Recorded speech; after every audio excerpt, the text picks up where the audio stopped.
തനിച്ച് താമസിക്കുന്നവർക്കും ജോലി ചെയ്യുന്നവർക്കും പെരുന്നാൾ ദിനത്തിൽ ഭക്ഷണം എത്തിച്ച് ഖത്തറിലെ നടുമുറ്റം വനിതാ കൂട്ടായ്മ. വീട്ടിലുണ്ടാക്കിയ ഭക്ഷണത്തിന്റെ ഒരു പങ്കാണ് ഇവർ സഹജീവികൾക്കായി മാറ്റിവെച്ചത്.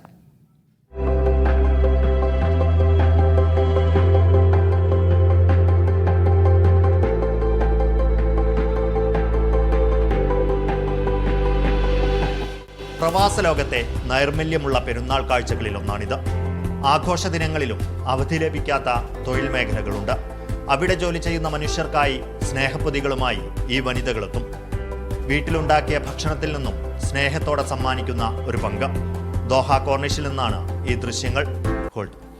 പെരുന്നാളിന് എല്ലാവരെയും വിരുന്നൂട്ടുന്ന ഈ സ്നേഹപ്പൊതി വിതരണം നടുമുറ്റം പ്രവർത്തകർ തുടങ്ങിയിട്ട് ഏതാനും വർഷങ്ങളായി. ബാച്ചിലേഴ്സ് റൂമിലുള്ളവരെയും പെരുന്നാൾ ദിനത്തിൽ ജോലി ചെയ്യുന്നവരെയും തേടിപ്പിടിച്ച് ഭക്ഷണം എത്തിക്കും. ഇത്തവണ 1000-ലേറെ കിറ്റുകളാണ് വിതരണം ചെയ്തത്. നടുമുറ്റം 4-5 വർഷമായിട്ട് നടത്തിവരുന്ന പദ്ധതിയാണ് നടുമുറ്റം ഈദ് സ്നേഹപ്പൊതി. കോവിഡിന്റെ സമയത്ത് തുടങ്ങിയിട്ടുള്ള ഈ പദ്ധതി വെറും 25 ആളുകളിലേക്ക് എത്തിച്ചിരുന്നത് ഇപ്പോൾ 1200ഓളം ആളുകളിലേക്ക് എത്തിക്കാൻ നമുക്ക് സാധിക്കുന്നുണ്ട്. നടുമുറ്റത്തിൻ്റെ അടിയിലുള്ള 10ഓളം ഏരിയകളിൽ നമ്മൾ ഈ ഒരു കൗണ്ട് ഡിവൈഡ് ചെയ്ത് നൽകുകയും സ്ത്രീകൾ വീട്ടിൽ തന്നെ പാകം ചെയ്ത ഭക്ഷണം ഈദിൻ്റെ അന്ന് അർഹരായ ആളുകളിലേക്ക് എത്തിക്കുകയാണ് നാം ചെയ്യുന്നത്. ഈ ഒരു ഈദിൻ്റെ ദിവസം എല്ലാവർക്കും നമ്മളുടെ സ്നേഹത്തിൻ്റെയും അതേപോലെ ആഘോഷത്തിൻ്റെയും പങ്ക് രുചിക്കാനുള്ള അവസരം നടുമുറ്റം ഒരുക്കി കൊടുക്കുകയാണ് ചെയ്യുന്നത്.